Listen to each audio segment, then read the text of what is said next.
저도 이제 초면이거든요, 박 교수님.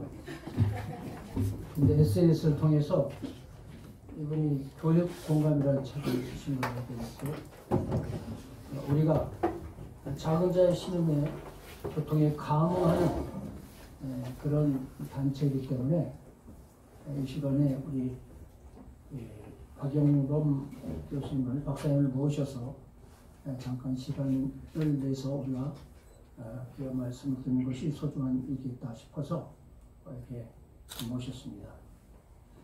좀 다리가 골절돼서 불편하신데 한독보다 부러져야지만 역사가 나습니다. 책은 교회 공감. 책 다 받으셨습니까? 네. 안 받으신 분은 앞에 있으니까 좀 받아가시기 바라겠고. 네. 그리고 코로나 시대에 공감의 교회 이런 또 책을 내셨는데, 이 책은 제가 부탁 안 했는데 목사님이 10권을 받으셨어요. 다 나눠드리면 싼 것 같아가지고 우리 임원들이 나눠서 읽도록 하겠습니다.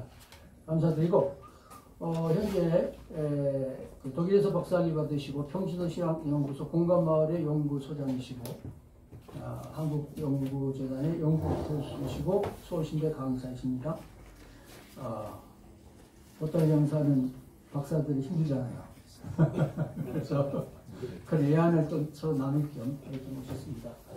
우리 박영범 교수님 나오실 때 박수로 환영하겠습니다.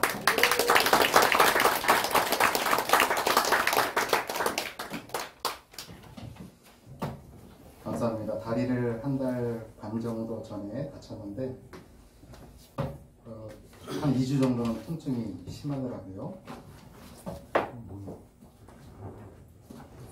근데 이제 새롭게 또 그 가운데서 또 하나님이 마음을 주시는데, 네가 처음 이렇게 불편하지 않았냐 인생에. 제가 이제 되게 나이가 흰머리 많아서 나이가 많은 것 같은데요, 젊습니다. 제가 71년생인데요 한 번도 이렇게 아파본 적이 없는 거예요. 그래서 다른 한편으로는 하나님께 감사합니다, 지켜주셔서. 그리고 제가 목사하면서 박사하면서 또 연구소 운영하면서 다른 사람들, 나쁜 사람들과 말로는 많이 공감을 했는데, 실제로 또 이렇게 아파 보니까 그 불편함이 이제 더 체화되는 거죠. 너무 감사한 시간이었습니다. 오늘 이렇게 좋은 시간 불러주신 우리 조의 유니온 김성천 목사님, 남들은 꿈을 꾸는데 벌써 이런 아름다운 연합체로 꿈을 실현하셔서 이렇게 이루어가시는 모습 보면서 존경스럽고 감사드리고, 또 공간 제공해 주신 전통교회 우리 설봉식 목사님 너무 감사드리고, 성자라고 표현하시던데 우리 김성찬 목사님께서 아까 처음 뵀는데 이제 하시니 제가 아우구스티누스 초상화를 봤는데 비슷하다 이런 생각도 한번 했습니다. 그리고 또 이렇게 좋은 단체 또 후원해 주시는 김희진 목사님 너무 감사드리고요. 그래서 이렇게 좋은 시간 함께 나눈 것 같습니다. 저는 오늘 여러분과 함께 제가 혹시 보이시나 모르겠는데요. 이제 다음 넘어가 주시고, 또 저희 유니온 손탄맞이 특강을 하게 돼서 너무 감사드리고, 주제는 한번 우리 같이 좀 읽었으면 좋겠습니다. 굉장히 중요한 주제고요. 제가 한 학기 동안 교회론을 가르치면서 마지막 시간에 제가 학생들에게 강조했던 그러한 표어입니다. 한번 따라해 볼까요? 교회의 일에 교회가 일이다. 네, 벌써 오늘 무슨 얘기할지 감이 잡히셨죠? 박영범 박사입니다. 반갑습니다, 여러분. 네, 오늘의 주제 한번 살펴보겠습니다. 다음 장. 네, 오늘의 주제.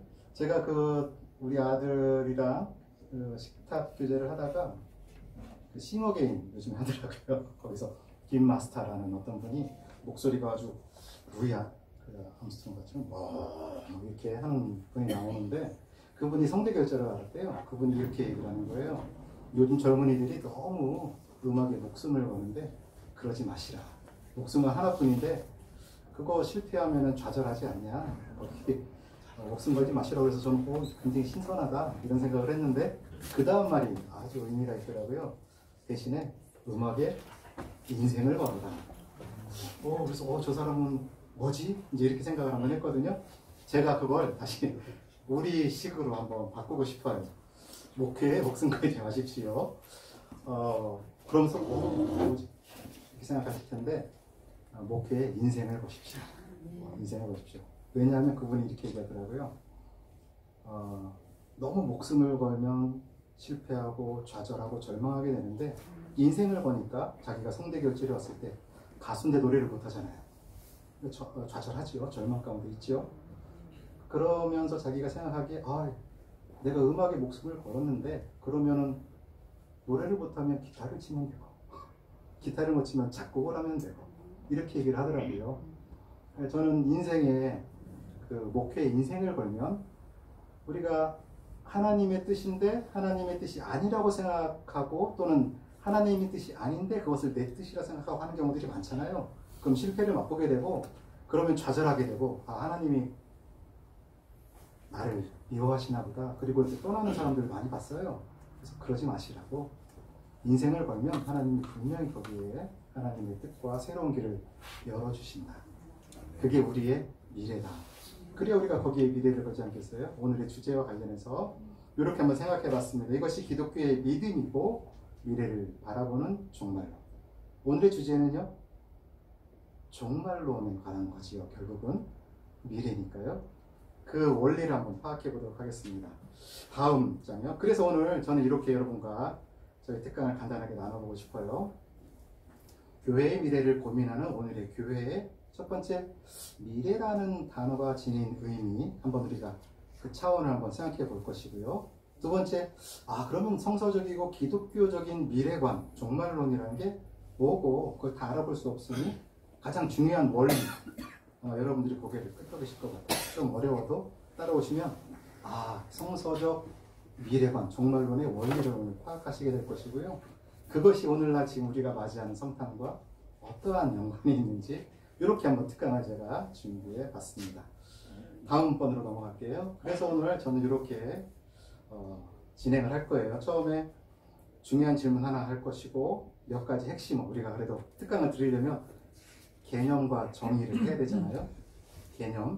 개념을 갖지 못하면 개념 없는 사람이 되지요. 그러니까 개념을 꼭 쥐고 있어야 돼요. 개념을 가지고 있는 사람만이 정의를 내릴 수 있어요.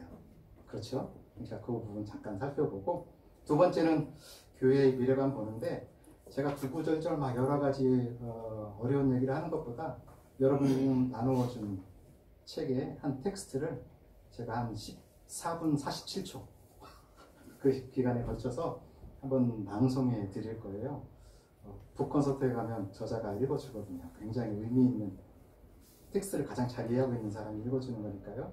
의미가 있을 거라고 생각을 하고 15분 정도 걸릴 거고요. 지난 다음에 그것에 관해서 다시금 한번 설명을 할 거예요.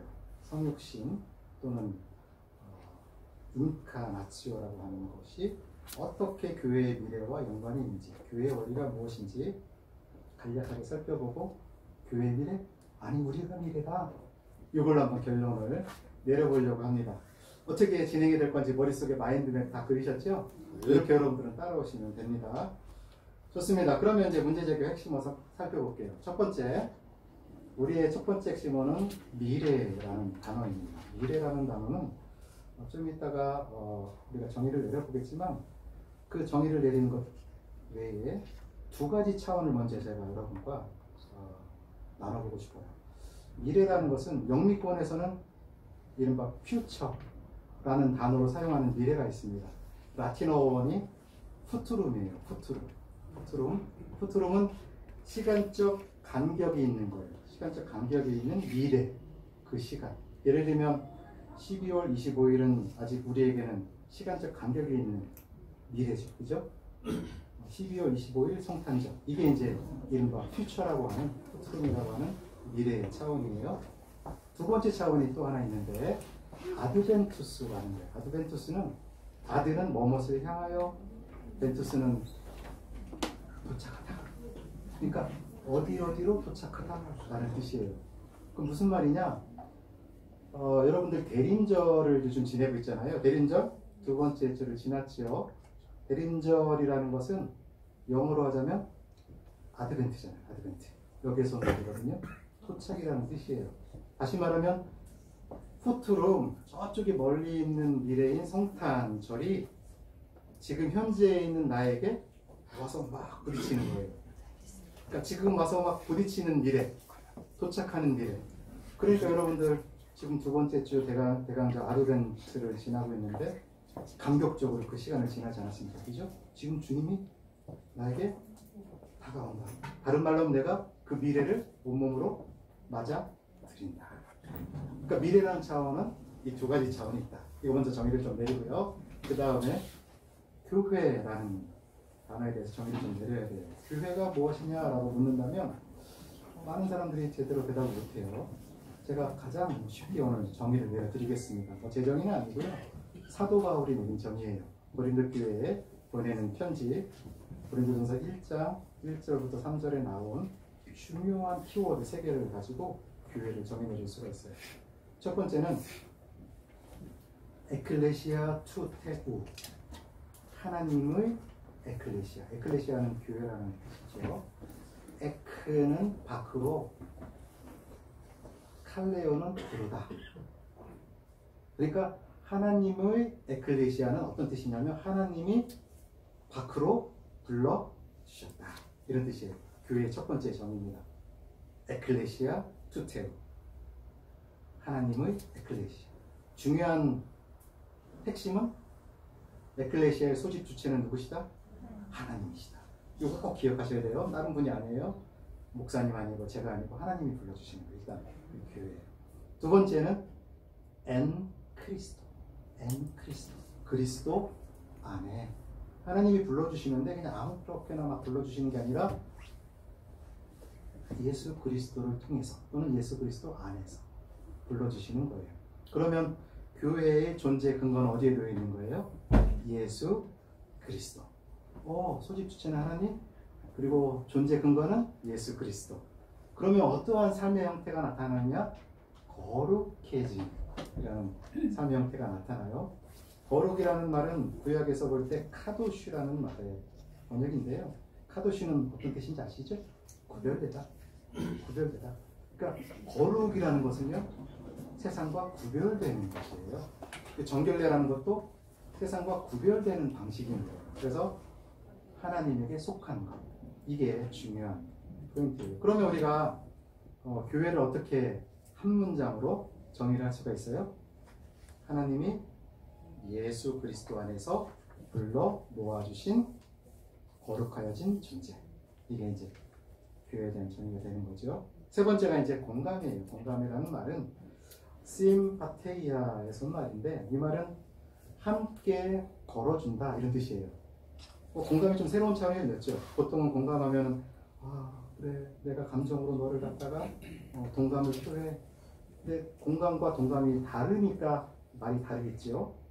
공감은 동감을 그리고 감정이입을 일체감을 능가하는 거예요. 거기에 실천이 들어가 있기 때문에 그래요. 함께 걸어주는 것. 진정한 공감은 함께 걸어주는 것. 그래서 저는 과감하게 말을 해요. 하나님이 우리와 공감하셨다. 다른 말로 하면 뭐예요? 하나님이 우리와 함께 걸어주셨다. 철학에서는요 그걸 용납을 못해요. 철학에서는 하나님 세상을 완벽하신 분이니까 만들어 놓고, 그죠? 그리고 거기에 개입하면 안 되는 거예요. 개입하는 순간 하나님이 불완전한 세계를 만든 거잖아요. 그 세상은 그냥 굴러가도록 만들어 놓은 거예요. 그걸 이신론이라고 부르죠. 이신론, 데이즘이라고 그러는데 기독교는 절대 아니죠. 기독교는 인격적인 하나님, 아브라함과 이삭과 야곱의 하나님, 아이엘 아슈엘 아이엘, 나는 나다, 자존자다, 스스로 있는 자들 이렇게 말씀하시는데 그냥 저는 하나님이 정말 모세에게 편안하게 나다, 나다. 저는 이렇게 그걸 번역을 합니다. 나다. 내가 아브라함과 함께 걸었던, 이삭과 함께 걸었던, 야곱과 함께 걸었던 그 하나님이 지금 너와 함께 걸어주신다. 요 표현인 것 같아요. 좋습니다. 이 세 가지 우리가 봤다면 이제 교회의 미래, 교회가 미래다라는 텍스트 한번 우리가 보면서 여러분들이 뭐 줄도 치시고 이렇게 따라오시면 훨씬 더 제가 여러 가지 얘기하는 것보다 나을 것 같습니다. 한번 제가 나눠보도록 하겠습니다. 여러분 페이지 수로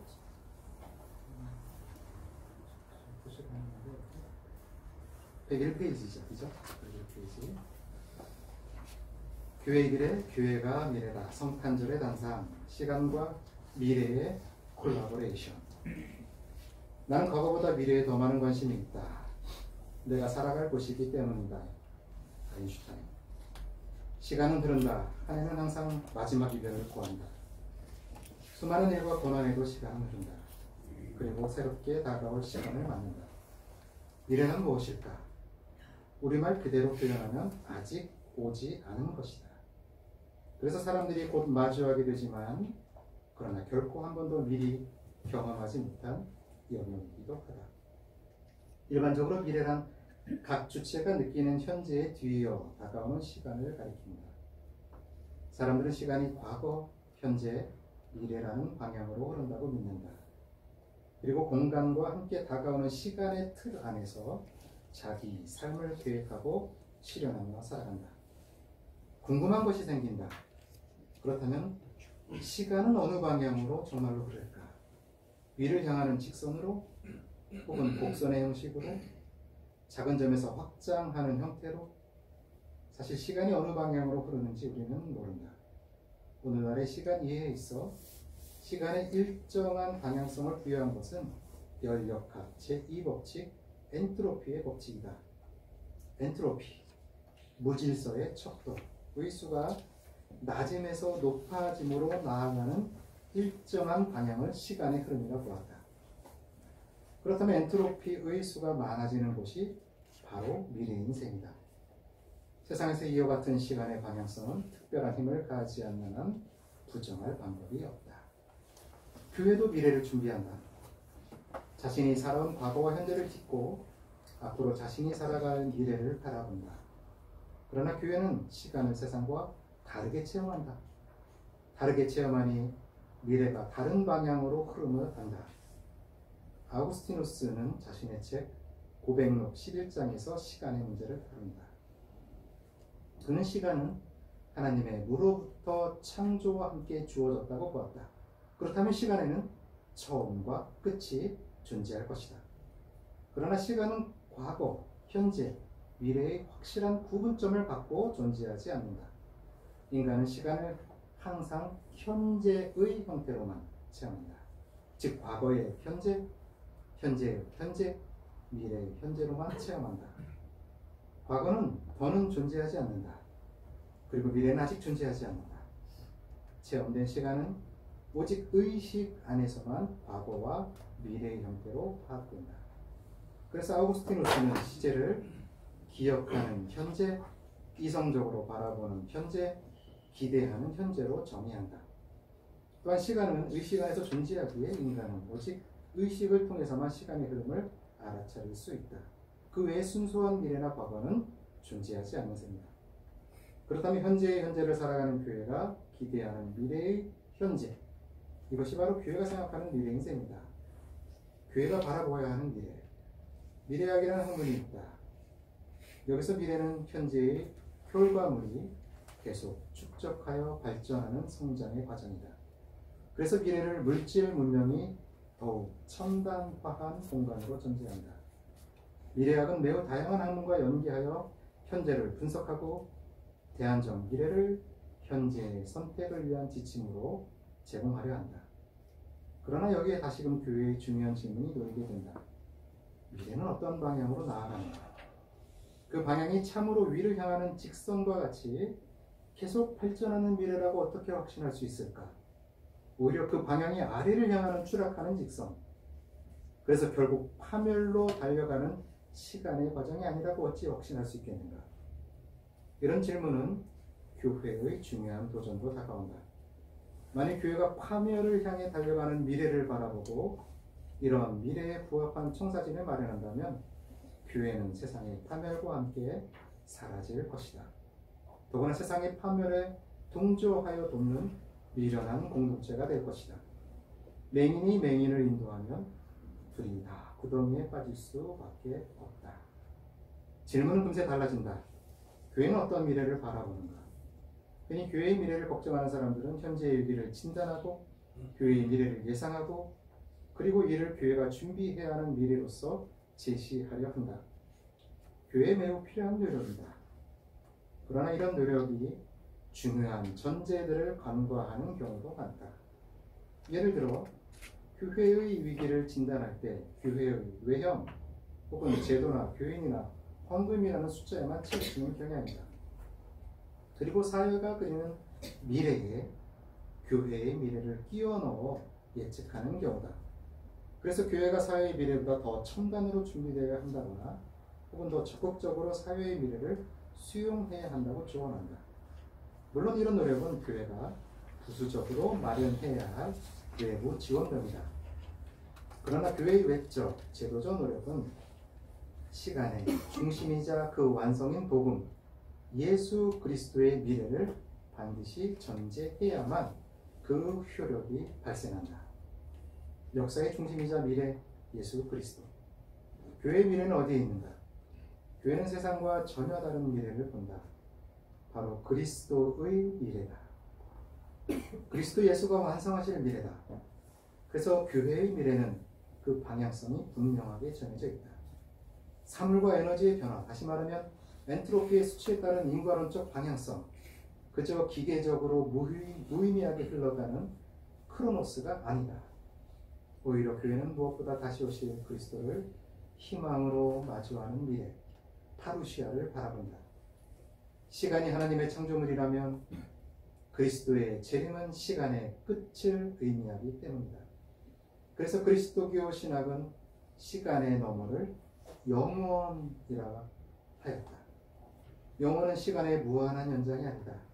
그리스도는 바로 시간의 너머 영원의 영역에서 우리 역사 안으로 다시 오신다. 역사의 순간에 자신을 드러냈던 진리가 영원히 자신을 확정하시는 순간이기에 교회는 다시 오시는 하나님을 기쁨으로 기다린다. 여기서 다시 오심은 매우 중요하다. 교회는 자신의 미래를 현재의 결과물로서의 미래 혹은 기계적으로 다가오는 먼 크로노스의 순간으로 생각하지 않기 때문이다. 오히려 역사의 순간에 이미 드러났던 카이로스의 시간, 하나님의 계시의 미래를 둔다. 바로 역사의 중심이자 알파와 오메가이신 예수 그리스도의 역사이다. 영원의 차원에서 낯설게 인간에게 은총처럼 이미 주어졌던 성육신, 바로 그것이 교회의 미래가 확정된 순간이었다. 예수는 시간의 끝에서 다가오시는 분일 뿐 아니라 시간의 중심이십니다. 그리고 역사에서 가장 빛나는 순간이자 영원한 빛이 들어온 순간이었다. 성육신과 공감의 미래. 교회는 예수를 중심으로 산다. 예수는 말씀이 육신이 되어 우리 가운데 거하신 하나님 사건이자 역사였다. 성육신의 순간은 주기적으로 지구의 성을 스치는 헨리의 성과 다르다. 더 나아가 헨리의 성처럼 반복되는 눈여기 혹은 감각적 현상이 아니다. 단 한 번의 역사적 사건으로 영원한 미래가 결정되었기 때문이다. 성육신은 너무나도 인간적으로 우리 삶으로 들어왔다. 예수가 우리와 같은 생의 주기로서 함께 걸어주셨기 때문이다. 예를 들어 태어남의 순간에 다가온 죽음의 위협은 그분의 삶이 절대적 왕자의 권력으로 주어지지 않았음을 보여준다. 또한 예수의 공생애는 지극히 작은 자들과 함께 누리는 하나님 나라의 선취였다. 그리고 그분의 고난과 십자가의 죽음은 인간이 걸어야 할 최악의 길을 하나님이 함께 걸어주셨다는 놀라움과 감사의 순간들이었다. 그러나 하나님의 공감하심은 인간의 비극적이고 절망적 미래에서 끝나지 않으셨다. 그는 죽음에 굴복하지 않으셨다.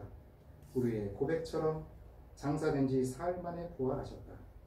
하나님의 공감하심이 인간의 희망으로, 믿음으로, 그리고 미래로 확정되는 최고의 순간이었다.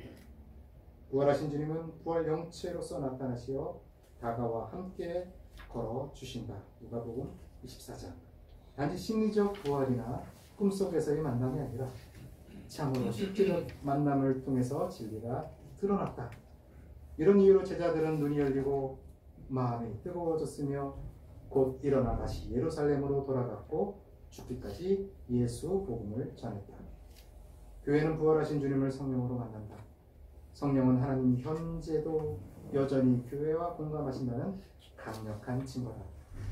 교회는 성령을 만남으로써 부활하신 그리스도가 십자가에 달리셨던 예수와 같은 분임을 고백한다.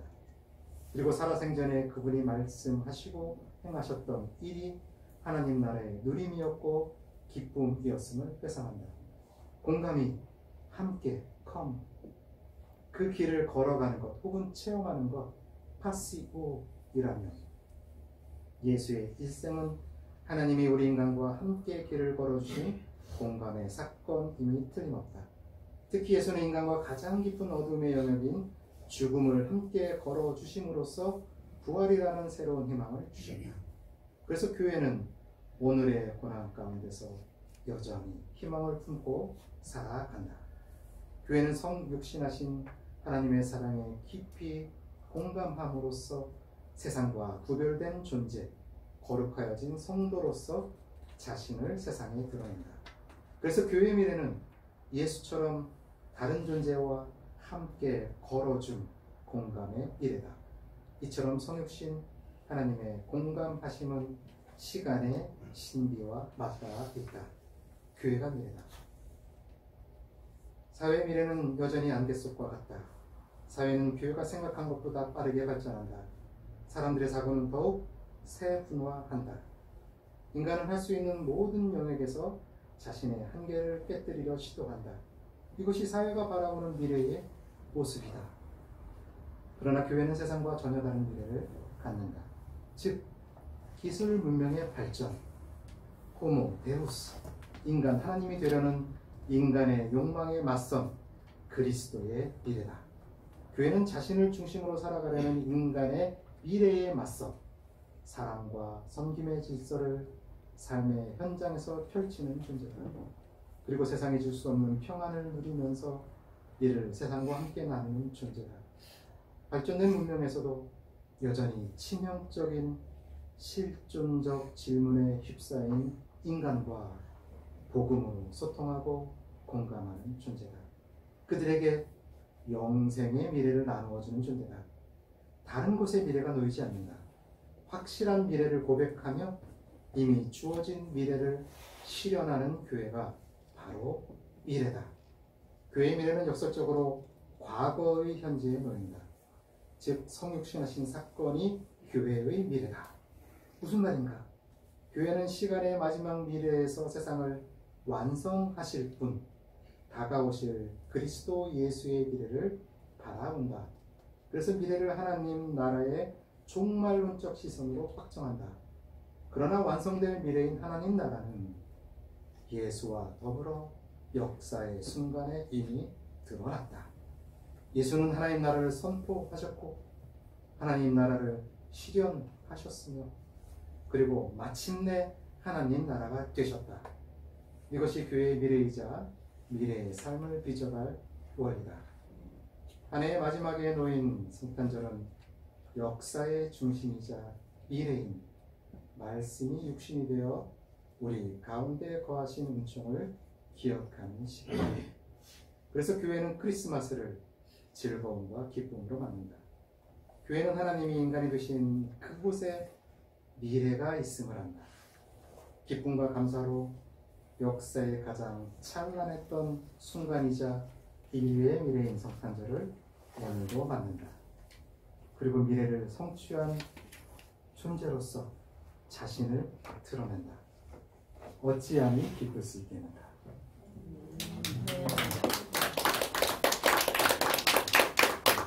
메리 크리스마스입니다, 여러분. 네, 이제 제가 처음 시간에 말씀드린 대로 이제 간단한 해설을 한번 해드리겠습니다. 제가 문제제기를 이렇게 했습니다. 시간과 미래의 콜라보레이션. 미래는 무엇인가? 그죠? 그러면서 우리가 여기 아인슈타인 얘기도 좀, 난 미래에 관심이 있어 라는 과학자 얘기도 한번 들었고요. 그리고 오늘날의 현대인이 생각하는 시간관념, 미래관념 한번 살펴볼게요. 이게 요즘 과학이 얘기하는 엔트로피의 법칙이 얘기하는 미래입니다.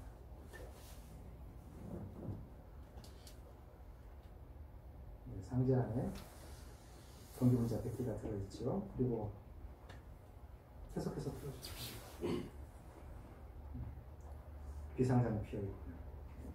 이건 여러분들이 우주라고 생각하시면 돼요. 우주가 확장하잖아요. 그죠? 그러니까 이 사람들은 시간의 흐름이 엔트로피가 무질서가 없는 곳에서 무질서가 확장되는 곳으로 나간다고 생각하는 거예요. 이게 이제 시간의 방향성인 거예요. 현대 과학이 보는 미래. 그래서 결국은 평형 상태가 되면 시간이 끝난다. 이게 이제 과학자들이 보는 미래인 거죠.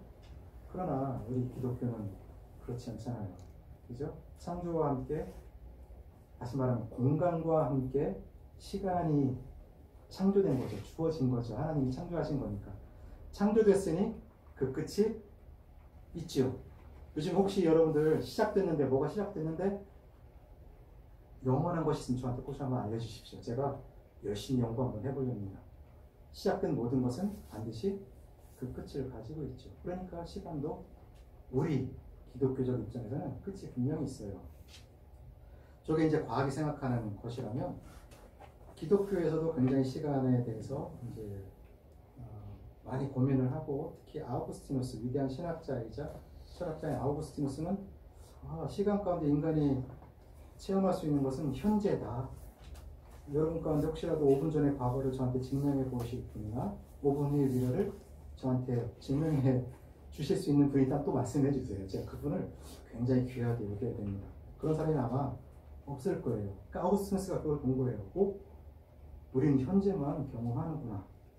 그러면 과거는 내 의식 안에만 있고, 그 과거는 과거의 현재였던 것이고, 그죠? 아직 실현되지 않은 미래는 내가 미래에 맞이할 현재.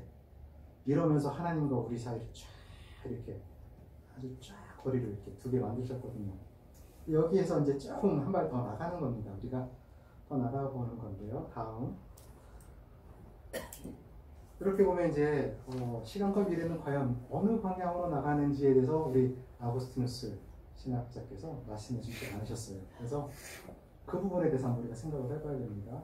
전통적인 것은 아마 이렇게 앞으로 쭉 가는 직선일 거예요. 2번이라고 표시되어 있는 것입니다. 그리고 1번은 우상향하는 거예요. 막 발전해서 이 계몽주의자들, 진보 낙관주의적인 사고를 가진 사람들은 인간이 천사가 될 때까지 진보할 것이다 라고 생각을 했어요. 이 사람들은 그렇게 생각하고 있는데 시간이 그렇게 가는 거예요. 반면에 이제 3번, 4번에 비관론자들은 파멸로 가는 거예요. 쇼펜하우어, 니체. 이 세상은 절망으로 나가는 거죠.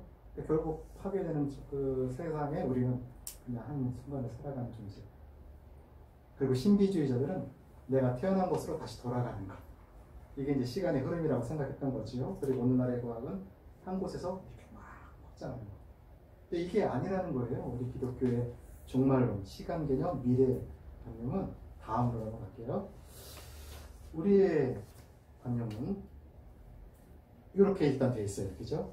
이게 편하게 여러분들 보시기 편하게 만들었습니다. 과거와 미래가 이렇게 있는 거죠. 그리고 이제 끝이 있는 거예요.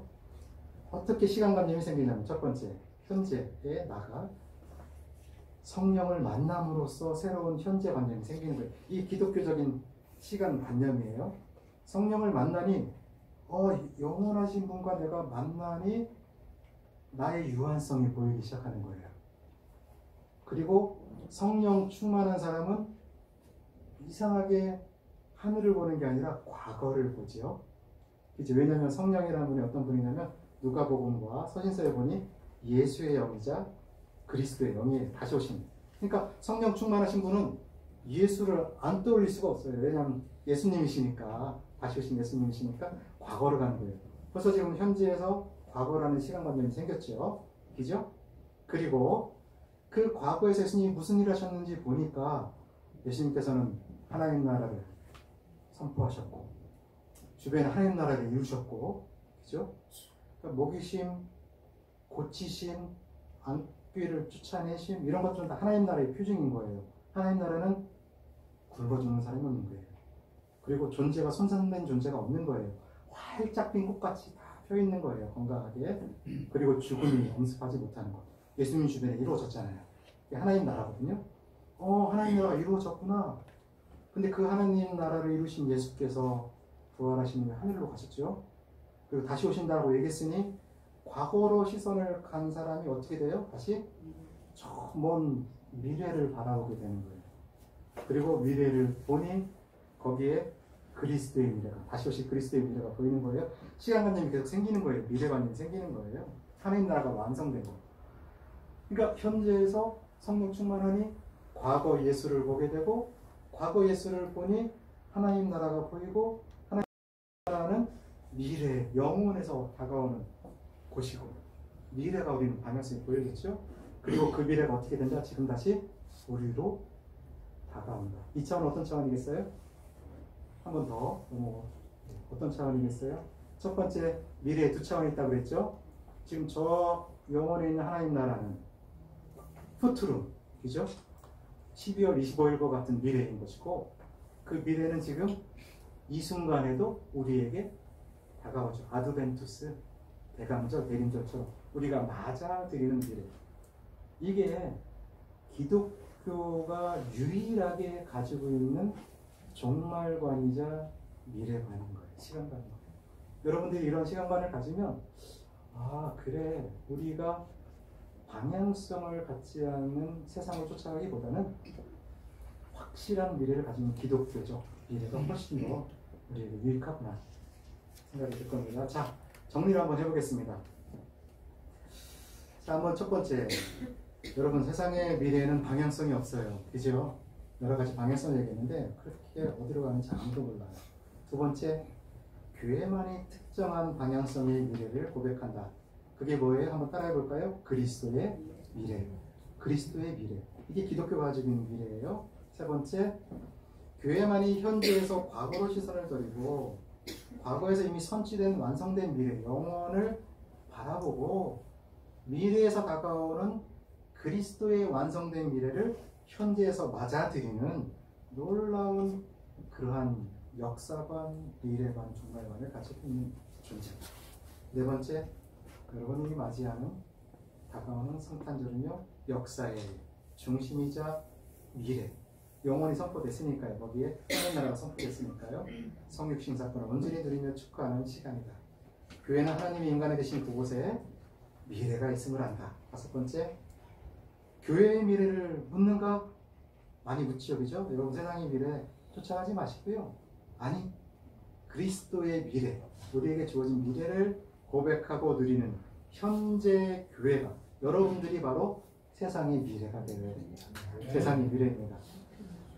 예수는 하나님 나라를 선포하셨고 하나님 나라를 실현하셨으며 그리고 마침내 하나님 나라가 되셨다.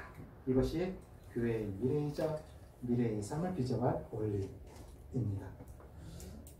다음은 여러분 다시 한번 성탄 우리가 함께 축하하겠습니다. 메리 크리스마스. 한 해 수고하셨습니다. 여러분.